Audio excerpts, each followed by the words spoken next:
Welcome to Guy Code, a podcast dedicated to imparting dad wisdom to my son, with your host, Koji Steven Sakai, and friends. All righty. Welcome. This is Koji, and this is episode number 21. Today, I brought on one of my best friends, music producer Brian Waters. I've known Brian ever since I was in college, and that's many years ago. So he's seen me through many ups and downs, and he knew me before I had a kid. So that's when I was actually, in fact, a kid myself. So hi, Brian. What's up, Koji? How you doing? I'm good. How are you?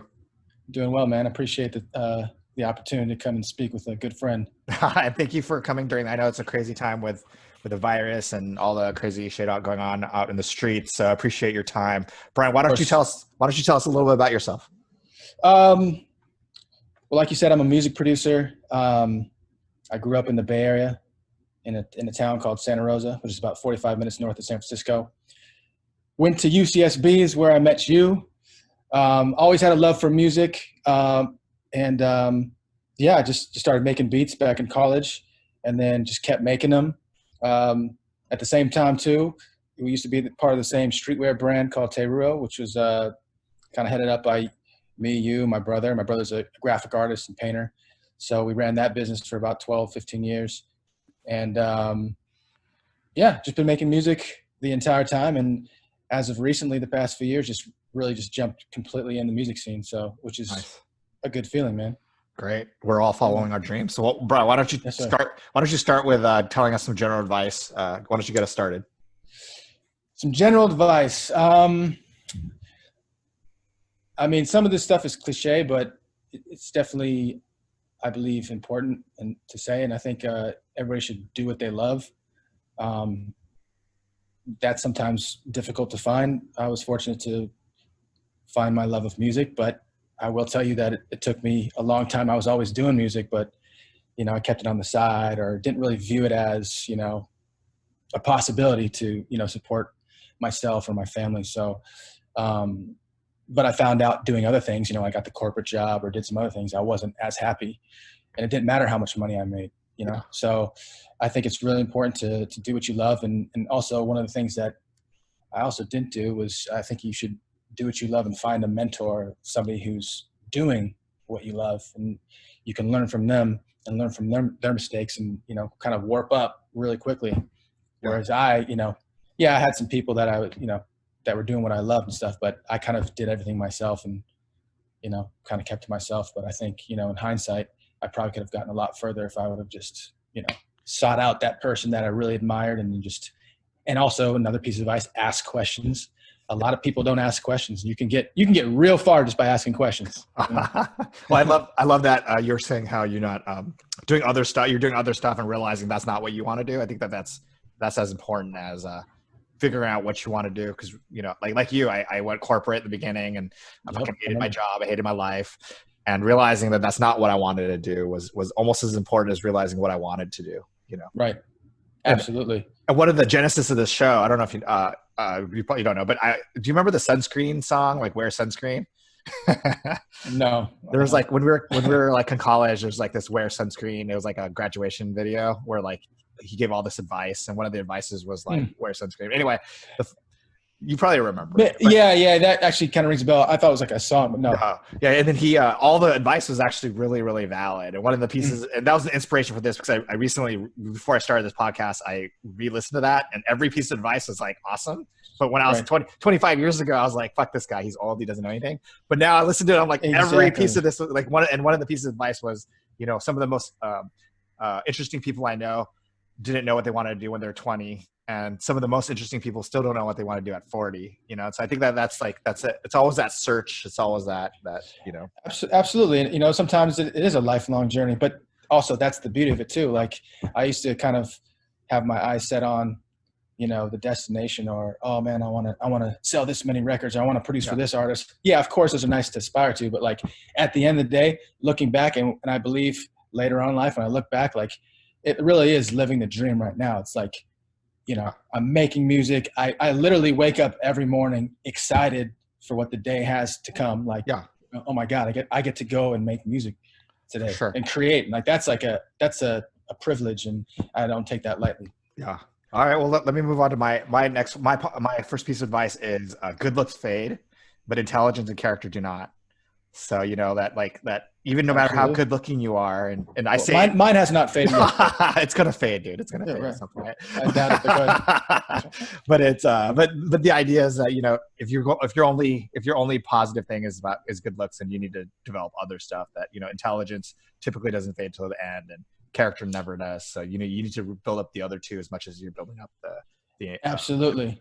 And I think coming up in today's day and age, it's a little bit more difficult to do that. I mean, social media and everything's so about like the hype or your looks or whatever you're choosing to put out there, and that stuff is, as everybody I'm sure knows, is fake and it's not real. But yeah, I agree. Character will get you a long way, and that's what you should be focused on for sure. I mean, I remember somebody. I was in a meeting here in my office with this person, this pretty famous actress, and she was like, "You guys are the first producers who haven't tried to sleep with me."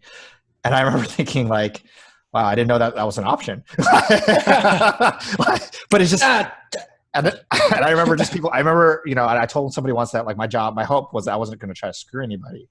Like, my job, like, and my goal was that not, and then, he was like shocked that was a goal. I mean, you might inadvertently do it, or you might have to do it, but, not overtly, not willingly.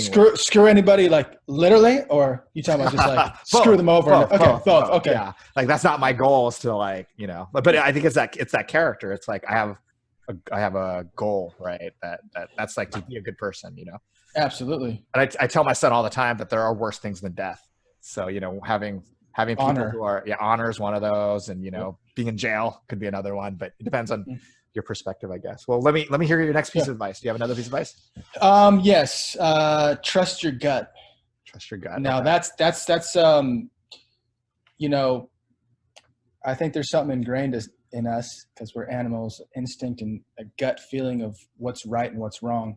And all of us at one point or another, we rationalize, like, it could be a bad relationship. It could be doing what you not love, but you're rationalizing, oh, I'm getting paid a lot of money. I get to, whatever it is. But if you need to learn to trust your gut, because your gut will never, ever fail you. And I learned that the hard way. There's, certain relationships I've been in the past, a lot of red flags going on. And like you said, trying to be a good person, trying to make it work, trying to be the best partner as possible and all this stuff. Meanwhile, there's red flags going on, and I'm just rationalizing, oh, well, it's probably because of this, it's probably because of that, or, oh, maybe I'm not doing enough, all that kind of stuff. But at the end of the day, like, your gut is always telling you, and when it's telling you what to do. And it's hard to trust your gut sometimes, because some things feel good. You may be in it for different reasons and stuff, and things get muddy, a lot of gray area. But something that I learned, a valuable lesson, a few years back, is trust your gut. That's a really great advice. Although I think I trust my gut too much. I think I'm too much on it. I don't think about things. Like, I hire people based on, like, how I feel about them typically. Well, you take the Myers-Briggs test. Yeah. Are you? I don't remember. My Marsha always tells me what I am, but I always forget what I am. But I'm definitely like empathy, feeling kind of person, right? Like I know before when they walk in the room, like, I know right away if the person's gonna get hired or not. Exactly. But if you were going against your gut, it'd be like, this guy's a fucking asshole, but he's got a great resume. I'm going to hire him anyways because you do a good job. But then at the end of the day, maybe a year down the line, he fucks you over and you're like, God damn.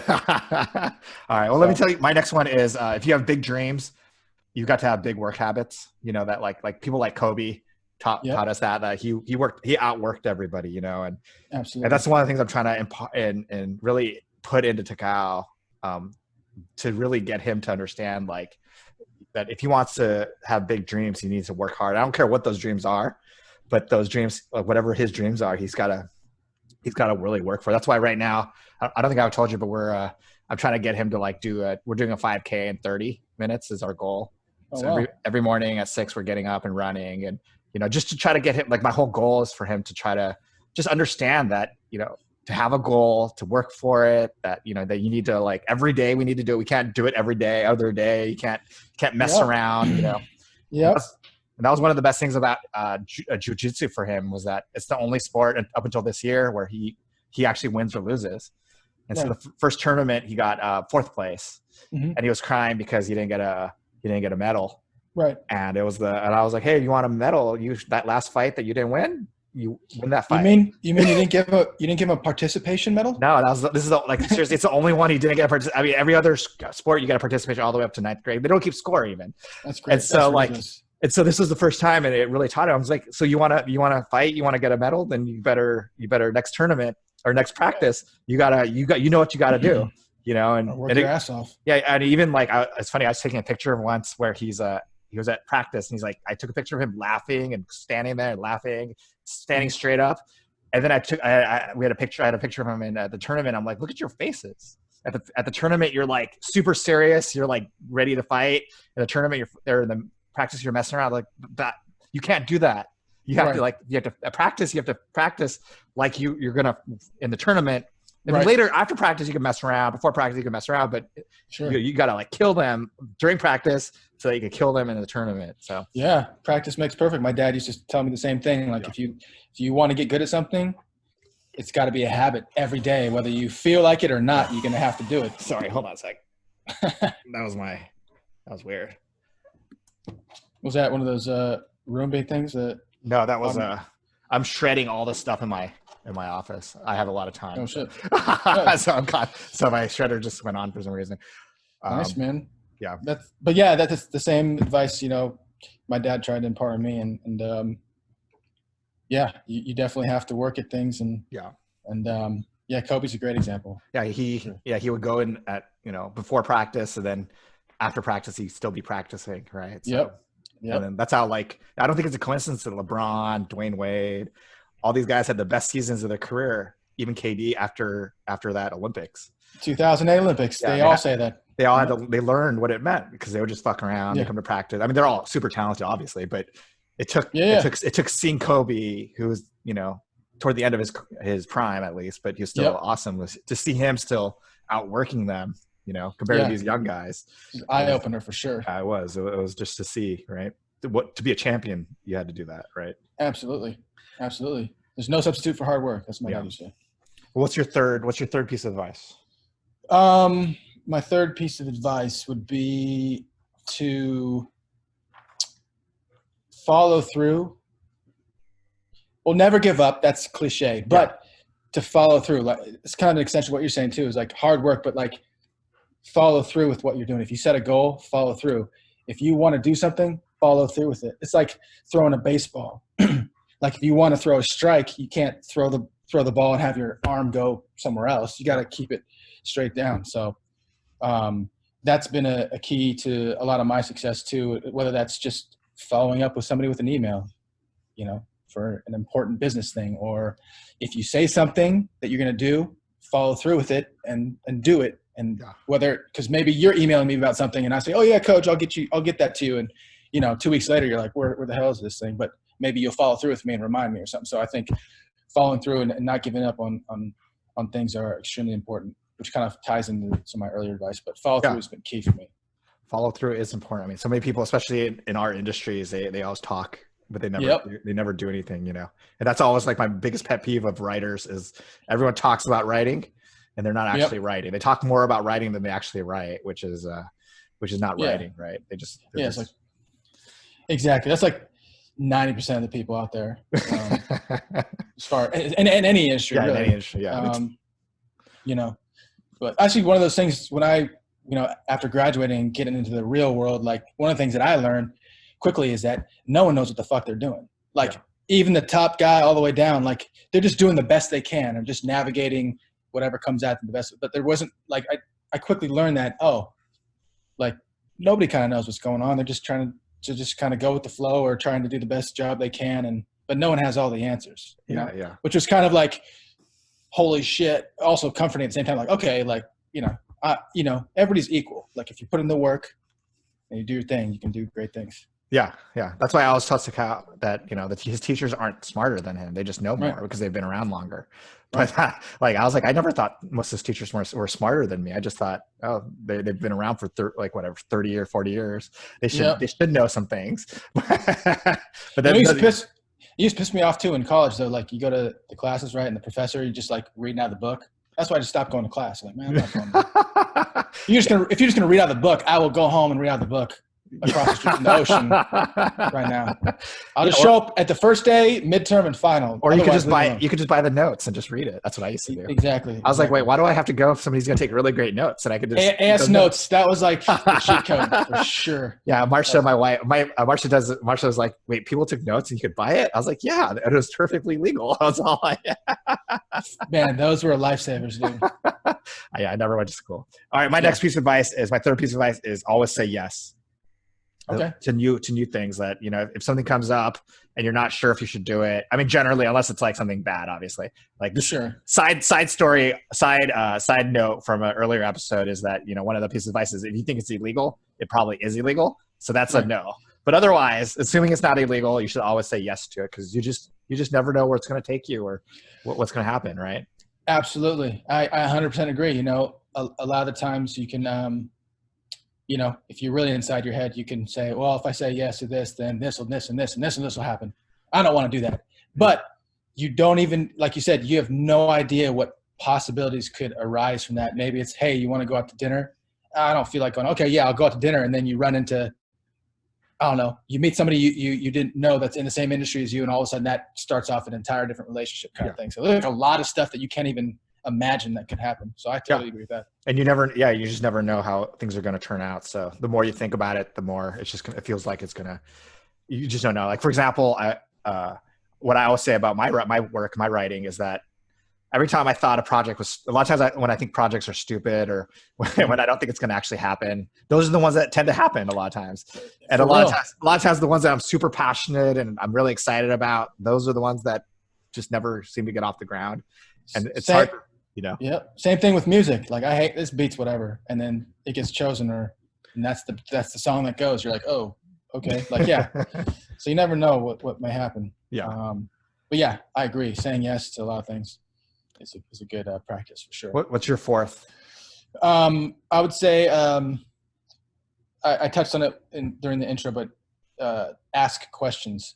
So if, like, for example, when I was in high school, there's this thing called the rally commissioner, and they're in charge of like doing all the rallies with the microphones and hyping everybody up like at like school rallies and stuff, right? Yeah.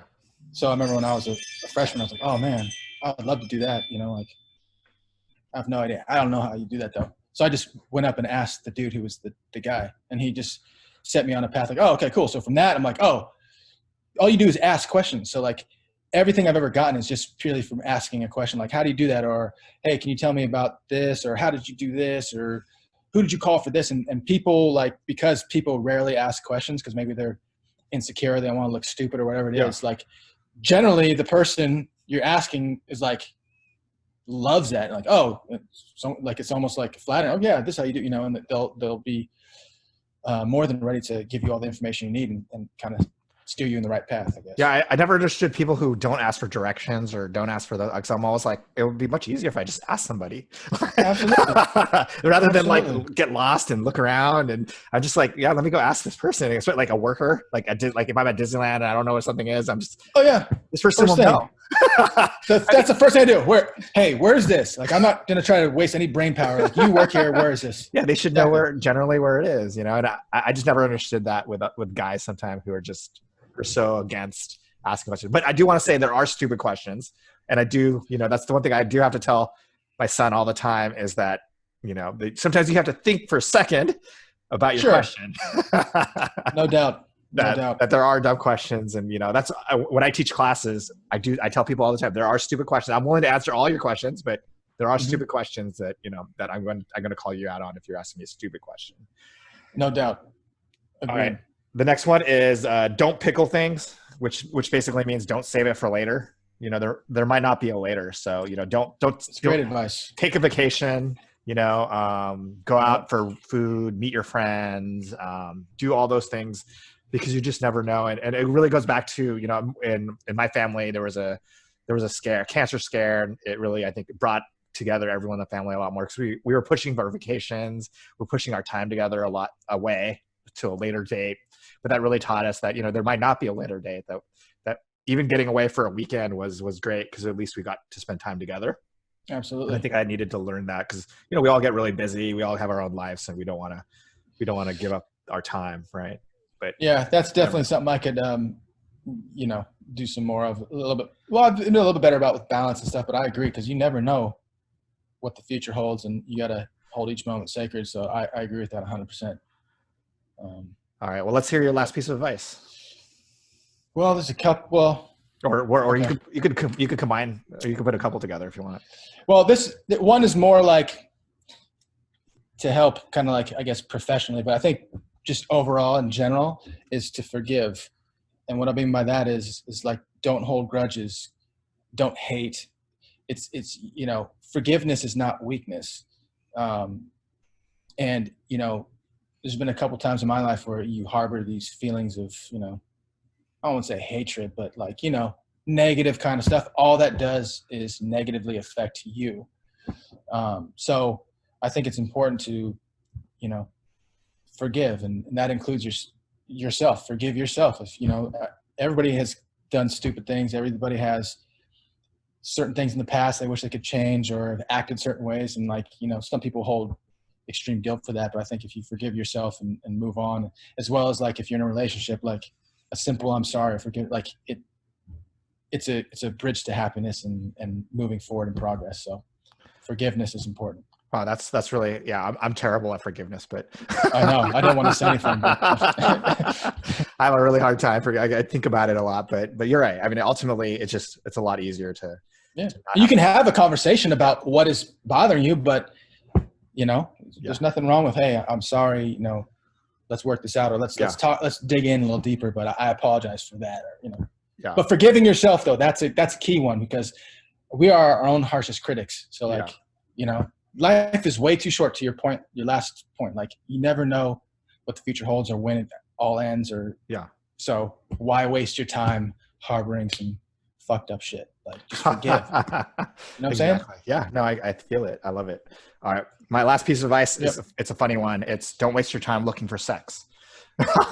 Don't waste your time trying to hook up with girls. Don't waste your time trying to, because when you're 18 years old, like, nobody wants to have sex with you anyway. So, you know, work on your craft, work on your thing. Speak for yourself, coach. Yeah. Gotcha. But the thing is, the more successful you are, the more you can get anyway. Right. And so, you know, while everyone is like fucking around and literally fucking around and messing around and not doing their thing, like, focus on what's going to make you happy, what's going to make you successful. And with success comes all that kind of stuff. You know, one of my pieces of advice in my writing classes is, don't get married until you make your first movie, you know, because after your first movie, your world, it becomes different. Right. Yeah. Like, but it's like, you know, you spend so much time worrying about it. You spend so much time thinking about it. You spend so much time like hanging out and not doing anything of value. You know, you're just so like so many, I mean, like, you know, people are so desperate that their whole lives are focused on it, but it's just a waste of time, right? I mean, 100%, and it's overrated too. So it's at least in my opinion, definitely it's a waste of time. I mean, ultimately, also like what kind of relationships are you going to have at a bar or club anyway, right? You're gonna, like, now that's not to say if you want to go have fun for a second, but like keep your eye on the prize kind of thing. Yeah, it's not balance like it's not the most important thing, but I think for a lot of people, it's like so important. It's like the only reason they work out is because they want to meet a girl. The only reason they do this is because they want to meet it's like, come on, man. Like, that's not the, they have a number of other issues that need to be. Oh, of course. But, sure. But you know, like people, especially when you don't have that opportunity, you get really like, you know, you get more and more frustrated, right? And more like you want it because you can't have it. So basically be like Tiger Woods then, like ignore it all, just focus on your shit. And then once you get it, just go ham. Although he's super awkward though. So. Yeah, he went extreme ham. He was like, man, he's crazy. What's this? Holy shit! Although, side piece of advice on mine is masturbate regularly. Then you don't have to worry. About it. Yeah, so it's like, you know, this is true. That there's no problems with that, because then it frees your mind to think about other shit a little bit. Yeah, and if you do meet someone that you like and want to get to know better, and you're doing things, just masturbate before the date, and you can have a nice regular conversation without that shit on your head, you know? Yeah, exactly. Because then you can have a real conversation and see if this person's like somebody, rather than you just want to hump them, right? That's crazy. Because my next piece of advice was just to masturbate all the time too. That was like my key, but I saved the best for last. Masturbate all the time. This is the most important piece of advice to my son. So, Oh yeah, to Cal, listen to me. Once you become of age, I want you to masturbate every day, before every jiu-jitsu tournament. No, dude, you have to do it after the tournament. By the way, can I tell you that? Well, he'll listen to this at some point in the future. But so he's 8 now, right? So we spar at home right now, and like it's crazy because I'm secretly trying really hard. Yeah, and he's secretly beating me. really? But like I pass it off like he's not beating me. Right, but right. like he's like a second faster so like, you know, I get on my back and I'm like moving my legs with him. Yeah. So like I'll move and he'll be the other way already. And then so he's already standing there. And so I'll move back. And by the time I move to him, he's already the other way again. And he's just like, and he puts me in these chokes and stuff. And I could get out because I'm ultimately just stronger. Right. Right. But like The technique is there.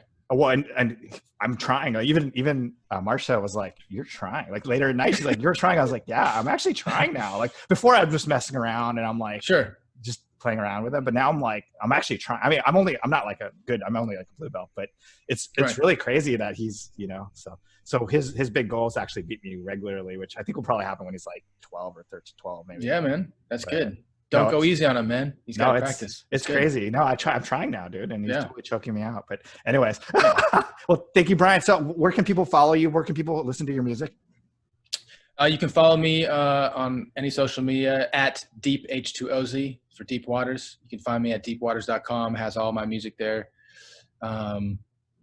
Everything you need to find is on those places. Great. I'll put a link on the show notes so people could listen to that. So thank you, Brian. Thank you everyone for listening. Please rate, review, and subscribe. If you'd like to be on the show and you have some pieces of advice, please let us know by messaging us on Facebook or Instagram at Guy Code Pod. Thank you